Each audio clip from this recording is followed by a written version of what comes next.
Hello! Jordan Belfort a grandi dans une famille ordinaire de comptables, mais son ambition allait beaucoup plus loin, peut-être même trop loin. Certains pensent qu'il est un génie, d'autres pensent qu'il est fou. Alors, où sa soif de pouvoir et d'argent le mènera-t-elle ? Dans l'immense bureau de Stratton Oakmont, les courtiers jouent aux fléchettes en lançant des nains sur la cible. Jordan Belfort, 26 ans et le chef de l'entreprise, est né dans une famille ordinaire et a un revenu de 49 millions de dollars par an. Une femme modèle, 2 enfants, des yachts et des voitures chères, il a tout. Après une autre nuit de débauche implacable, il a failli écraser l'hélicoptère en atterrissant sur la pelouse de son manoir, complètement ivre. Afin de maintenir son empire, il utilise chaque jour toutes sortes de substances illégales. Mais selon lui, ces substances ne valent rien par rapport au rush que lui donne l'argent, qui lui procure un pouvoir illimité. Tout a commencé quand, à 22 ans, il a obtenu un emploi de stagiaire en tant que courtier à Wall Street. Sa jeune épouse, Teresa, prend le bus avec lui et le regarde partir au travail, où un collègue plus expérimenté dit que Jordan est minable et le tacle sans raison. Mais son patron, Mark, le singularise. Now, did you really pitch a stock in your job interview? I had to do something to stand out, right, sir? Le patron enseigne aux nouveaux venus les règles locales qui lui permettront bientôt de nager dans l'argent, jurer sans fin, se défoncer à l'alcool et relâcher régulièrement les tensions sexuelles.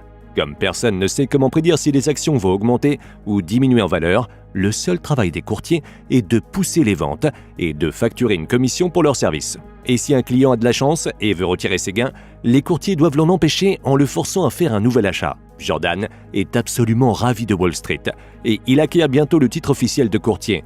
Mais lors de son premier jour, la plus grande baisse du marché de l'histoire, le Black Monday, se produit.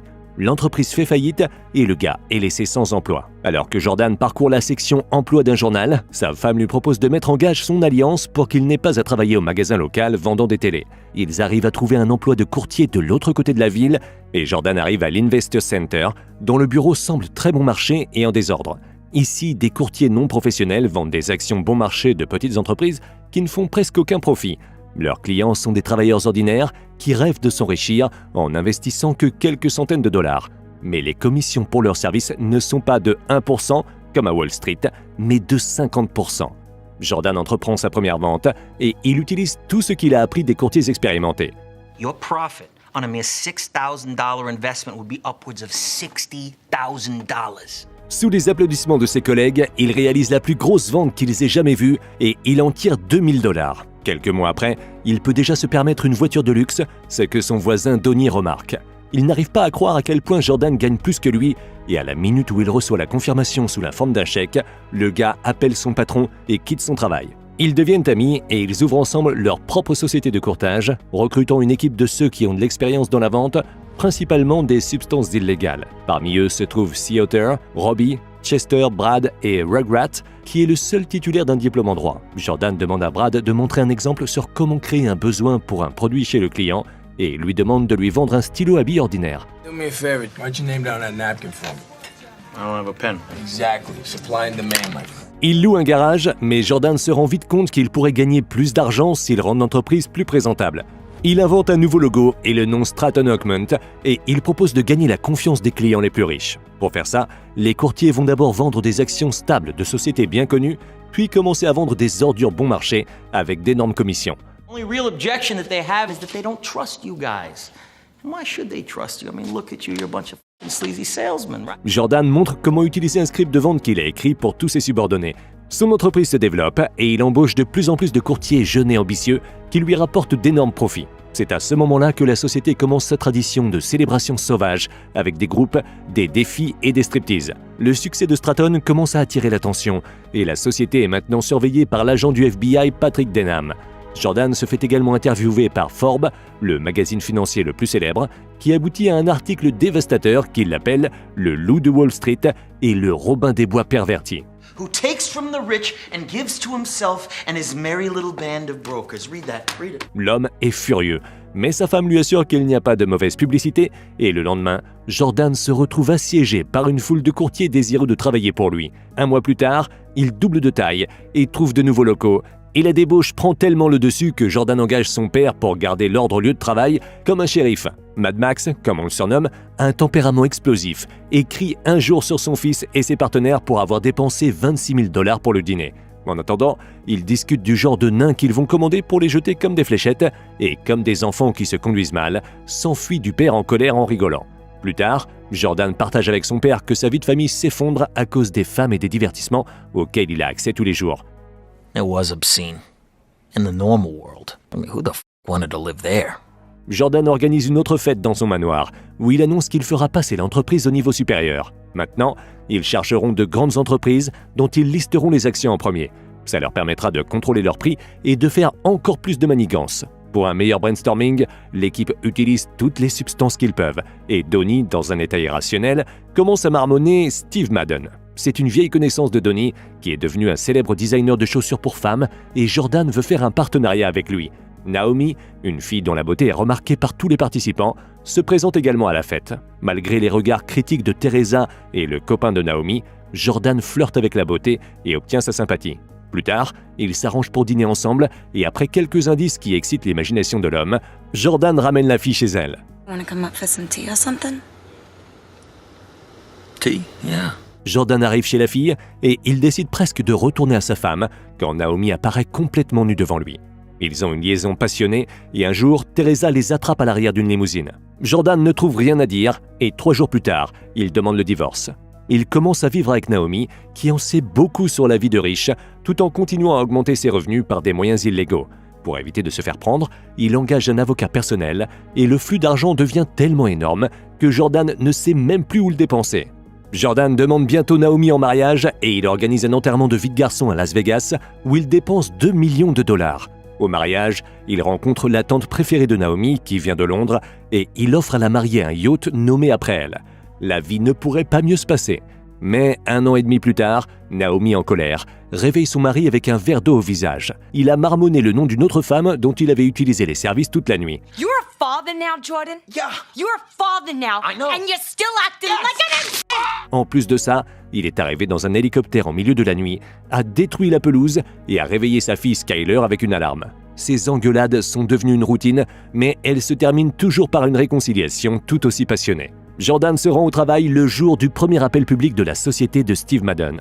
L'homme lui-même arrive en personne au bureau pour présenter maladroitement et modestement ses nouvelles chaussures, mais les courtiers, gâtés par les discours passionnés et les fêtes spectaculaires de Belfort, commencent à huer et à jeter des ordures aux créateurs de mode. Jordan les arrête et explique que ce sont des gens comme lui qui sont hors de ce monde qui définissent les tendances de la mode. L'action est mise en vente et l'entreprise connaît une fois de plus un succès retentissant. $22 million in 3 hours!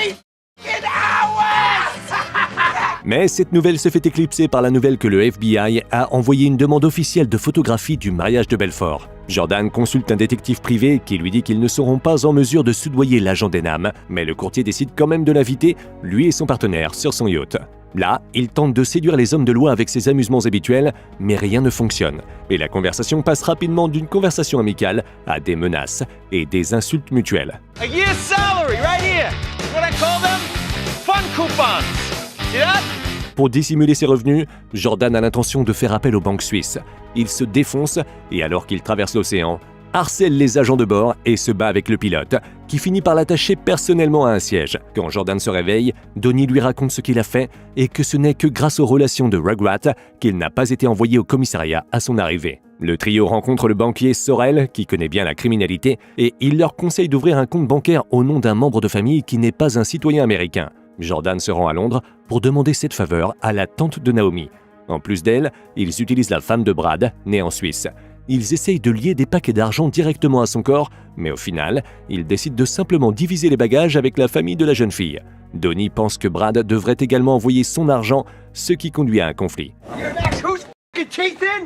Who's f***ing teeth in that shit? I put the money on that f***ing table, not you! Brad assomme le gars potelé et le jour où le transfert d'argent arrive, Donnie provoque son compagnon et demande des excuses. Leur forte altercation est remarquée par la police et Donnie laisse tomber la mallette avec l'argent et s'enfuit, piégeant Brad. Il est menotté et mis dans une voiture de patrouille. Peu de temps après, Donnie récupère un type rare de pilules qu'une de ses connaissances a gardé dans sa cachette pendant 15 ans. Jordan en a entendu parler comme le Saint Graal dans le monde des substances. Après les avoir pris, les deux hommes ne ressentent aucun effet et continuent d'augmenter la dose. Naomi, enceinte de son 2e enfant, les interrompt pour appeler son mari. Un détective privé demande à être rappelé sur un téléphone public et Jordan prend le volant pour se rendre à un club de golf à proximité. Là, il apprend que Donnie lui a caché l'arrestation de Brad et que le FBI a déjà mis sur écoute tous les téléphones de Jordan. C'est là que les pilules périmées entrent enfin en jeu. Jordan devient confus et il s'effondre par terre. These little bastards were so strong, I discovered a whole new phase, the cerebral palsy phase. Il commence à ramper, il descend les marches et il parvient à ouvrir la porte de sa Lamborghini avec son pied. C'est là que Naomi appelle, lui disant que Donnie a déraillé et est en train d'appeler la Suisse. Jordan se précipite à la maison aussi vite que possible pour interrompre la conversation qui peut contenir les informations dont le FBI a besoin. Surmontant son état, il arrache le téléphone des mains de Donnie, puis sauve son ami qui s'étouffe accidentellement avec de la viande. Tout ça se passe devant la famille de Jordan. L'homme s'effondre sur le canapé, mais un peu plus tard, la police le réveille et l'emmène dehors. Wow. Maybe I hadn't made it home okay. Il avoue sa culpabilité, mais il est libéré faute de preuves. Brad est moins chanceux et il doit rester en prison pendant 3 mois parce qu'il n'a pas balancé Donnie. L'avocat l'avertit que le FBI ne se reposera pas jusqu'à ce qu'il mette Jordan derrière les barreaux, mais s'il fait un accord avec l'enquête et démissionne en tant que chef de l'entreprise, il s'en sortira avec une amende et sera en mesure de ne pas travailler pour le reste de sa vie. Belfort accepte ces conditions et rassemble ses subordonnés pour annoncer sa démission, en larmes. Mais pendant le discours, il se dit hypocrite de ne pas aller jusqu'au bout, alors qu'il a toujours exigé ça de son équipe. This is my home. They're gonna need a fucking wrecking ball to take me out of here.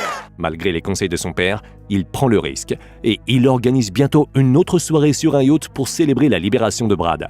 Après ça, son partenaire démissionne et 2 ans plus tard, meurt d'une crise cardiaque. Le FBI s'en prend à Stratton avec une vigueur renouvelée et ses fondateurs se font régulièrement interroger. Mais aucun d'entre eux ne cède et l'affaire n'avance pas. Bien que leurs avocats leur aient déconseillé de quitter les États-Unis, Jordan et Donnie emmènent leur femme en Italie pour se détendre et éviter une arrestation soudaine. Un jour, Rugrat, qui est laissé en charge, rapporte que Steve Madden vend ses actions après avoir appris les problèmes de Jordan avec la loi. C'est là que Naomi vient pleurer en disant que tante Emma est décédée d'une crise cardiaque et les 20 millions de dollars dans son compte sont maintenant en danger. Sorel les rassure, la tante a fait de Jordan son héritier, mais il devra se rendre en Suisse dans les 24 heures qui suivent pour obtenir l'argent.